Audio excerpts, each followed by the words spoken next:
चुनाव लड़ा था 2002 में। ये जो आप बात कर रहे हो 1996 की बात कर रहे हो, वो 1996 में राज्य नहीं चुनाव नहीं का नारा इंद्रमणि बडोनी जी ने इसलिए दिया था कि उस समय पर बडोनी जी ने कहा था कि जो षड्यंत्र आज हमारे खिलाफ हो रहे हैं, यदि 96 में उत्तराखंड क्रांति दल के सांसद 2-3 जीत के चले जाते तो उत्तर प्रदेश के अंदर जो षड्यंत्र हमारे साथ हो रहा था वो लोकसभा में अगर ये टेन डाउन हो जाता उत्तराखंड की मांग, तो हम तमाम राज्य आंदोलनकारियों को उग्रवादी बना दिया, जैसे असम, नागालैंड, मिजोरम की स्थिति थी।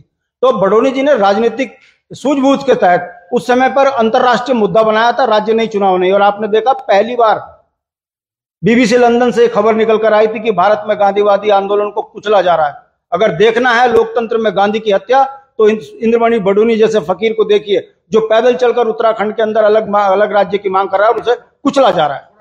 क्योंकि आशीष नेगी ने जो सवाल उठाया राजनीतिक दलों के बैनर पर है, हाँ, वो सवाल मैंने इसलिए आपसे लिया जब आपको एक राजनीतिक दल का बैनर तैयार करने का मौका था, शांति प्रसाद भट्ट जी, बहुत सही सवाल। इंद्रमणि बडोनी जी ने मना क्यों किया? शायद हो सकता है कि वहीं से आपकी सत्ता चलती हुई चलेगी। देखिए, बहुत सही सवाल आपने किया है और ये मैं पत्रकार बंधुओं को, जो नए बंदे हैं, उनको भी पता होना चाहिए कि उत्तराखंड क्रांति दल का एक नारा है, त्याग, तपस्या और बलिदान, उत्तराखंड की ये पहचान। 94 में आप शायद उस समय पत्रकार नहीं रहे होंगे, मैं आपको सिर्फ जमीनी हकीकत बता देता हूं। उस समय पर भाजपा कांग्रेस के प्रति जो नफरत समाज में खड़ी हुई थी वो ये राज्य के अंदर बहुत घातक थी। तब हमारे बड़े नेताओं में, चाहे वो काशी सिंगेरी रहे हों, चाहे विपिन त्रिपाठी रहे हों, चाहे इंद्रमणि बडोनी रहे हों, चाहे दिवाकर भट्ट रहे हों, तब हमारी बैठकों में एक बात निकल कर आई कि जो राज्य विरोधी पार्टियां हैं, भाजपा का तो इतिहास भी नहीं था उस टाइम ज्यादा, जो राज्य विरोधी पार्टियां हैं वो समाज को बांटने की बात करने लगी है। कांग्रेस की तरफ से आवाज निकली, जो राज्य मांगते हैं इनकी राजधानी कहां होगी। उस समय पर भी षड्यंत्र के तहत यदि कहीं कोई राज्य आंदोलनकारी कुमाऊं के क्षेत्र में या कोई गढ़वाल के क्षेत्र में राजधानी बता देता तो उत्तराखंड आंदोलन को 2 भागों में बांट दिया जाता। इसकी शुरुआत, इसका बीज कांग्रेस ने शुरू कर दिया था। और उस समय पर भी इंद्रमणि बडोनी जैसे नेताओं ने, विपिन त्रिपाठी जैसे, काशी सिंगेरी जैसे, डीडी पंत जैसे नेताओं ने बड़ी सूझबूझ के साथ कुमाऊं और गढ़वाल के मध्य गैरसैंण में, उत्तरायणी के मेले बागेश्वर में तय किया कि राष्ट्रीय षड्यंत्र में नहीं फंसना है, हमको समाज को एक मत करके लड़ना है और हमारी राजधानी गैरसैंण होगी। दूसरा सवाल जो आपने कहा है, देखिए समाज हमारा है। आज आप जो झगड़े देख रहे हो पहाड़ और प्लेन्स के, कौन कर रहा है? ऋषिकेश के अंदर उत्तराखंड क्रांति दल ने पहाड़ और प्लेन्स को बैलेंस करते हुए महेंद्र को अपना प्रत्याशी बनाकर हमने समाज को एक मत करने की बात करी। हमने कहा नफरतों से सत्ताएं मिल तो जाती हैं, मानव विकास नहीं होता। मगर वहां पर भी हमने राष्ट्रीय पार्टियों को ऋषिकेश में राजनीतिक रूप से पछाड़ा। अब आ जाइए मूल बिंदु पर। जब 94 में भाजपा कांग्रेस के खिलाफ जन आंदोलन खड़े होने शुरू हो गए, उनको षड्यंत्रकारी गांव से भगाने लगे षड्यंत्रकारियों को, तब इंद्रमणि बडोनी ने कहा कि राज्य सबका है, राज्य की मांग है। और कांग्रेस और भाजपा के बड़े नेताओं ने इंद्रमणि बडोनी से आग्रह किया कि राजनीति अपनी जगह पर है, हम झंडे के आगे मजबूर हैं, यदि आप अपना झंडा छोड़कर सबको साथ लेके चलते हो तो हम उत्तराखंड आंदोलन के साथ खड़े हैं। तो मैं आपको जानकारी दे दूं, झंडा हमने पीछे किया, राजनीति राज्य बनने के बाद कर लेंगे ये कहकर हमने समाज को एक मत किया। और हमने उस आंदोलन की लीड, काशी सिंगेरी अध्यक्ष थे, संरक्षक इंद्रमणि बडोनी थे। जिसको गलतफहमी हो कि संयुक्त संघर्ष समिति में राष्ट्रीय पार्टियों का योगदान था, हमने समाज को एक किया, पहाड़ और मैदान को एक किया। गढ़वाल से हमने सतपाल महाराज को और टिहरी से मानवेंद्र शाह को इसका संरक्षक बनाया, 2 बड़ी शक्तियों के बीच में, और कमान काशी सिंगेरी के हाथ में दी। ये हमने संदेश दिया, ये हमने अपनी राजनीतिक सूझबूझ की सफलता दिखाई कि हम राजनीतिक रूप से भले विचारिक अलग हों मगर मुद्दा उत्तराखंड का है, इसके लिए हम सारी पार्टियां एक हैं। और जब हम एक हुए तो यही वो पार्टियां हैं जिन्होंने हमारा कत्लेआम रामपुर तिराहे में करवाया। मैं आप पत्रकारों से चुनौती के साथ कहता हूं, 94 में जब हमारा कत्लेआम रामपुर तिराहे में हुआ तो आप कांग्रेस के अध्यक्ष से क्यों नहीं पूछते कि दिल्ली में बैठा मोनी बाबा चुप क्यों था? हम तो दिल्ली जा रहे थे लड़ने, हम तो अपनी बात दिल्ली कहने जा रहे थे। गोलियां लखनऊ वाले ने क्यों चलाई? क्योंकि दोनों का गठबंधन था। दिल्ली वाली सरकार कांग्रेस की नहीं चाहती थी कि पहाड़ के व्यक्ति अपना एक आंदोलन लेकर पहाड़ में पहुंचे, तो दिल्ली पहुंचे।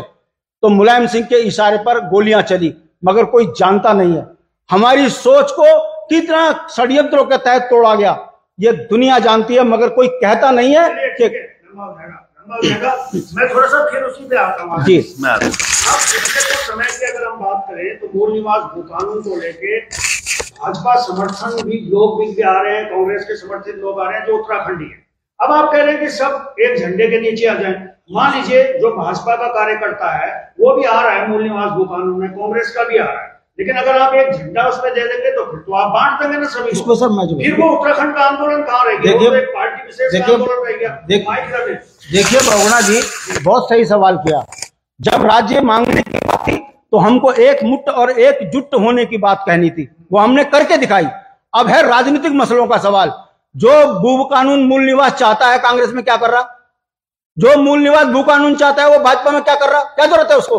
अगर वो वाकई उत्तराखंड के दर्द के साथ खड़ा है तो आए ना झंडे के नीचे। अब वो आपके झंडे के नीचे नहीं आ रहा है, मैं अपना झंडा तो मैं आपसे इसी का सवाल करता हूं। पत्रकार हो तो पत्रकार को पत्रकारिता की तरह से सवाल का जवाब भी सुनने चाहिए। यदि पहाड़ एक था तो फिर पासवान कैसे जीत गया? वहां तो सब पहाड़ी एक थे।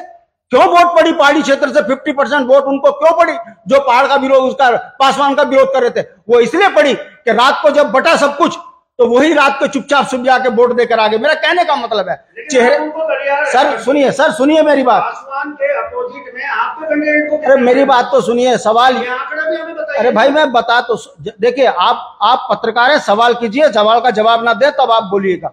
मेरा यह कहना है वोट एक पड़े चाहे 1 लाख, मगर संदेश यह जाना चाहिए कि कौन ईमानदारी से जनता के बीच में खड़ा है। ये चेहरे छुपा के रात के अंधेरे में जनता को गुमराह करने की नीति, इसका विरोध हम इसलिए कर रहे हैं क्योंकि अब कोई राज्य नहीं बनाना।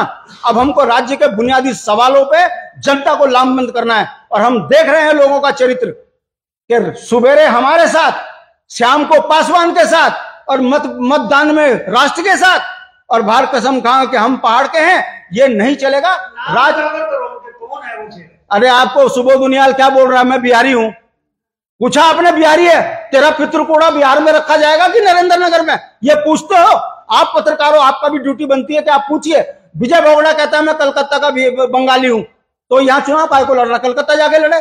और ये राजनीतिक वैमनस्यता जिस तरीके से प्रेमचंद अग्रवाल ने विधानसभा में सरेआम गाली दी, मैं पूछना चाहता हूं वो 70 विधायक में से वो पहाड़ी कहां मर गए जिनके सामने गाली पड़ी चुप थे?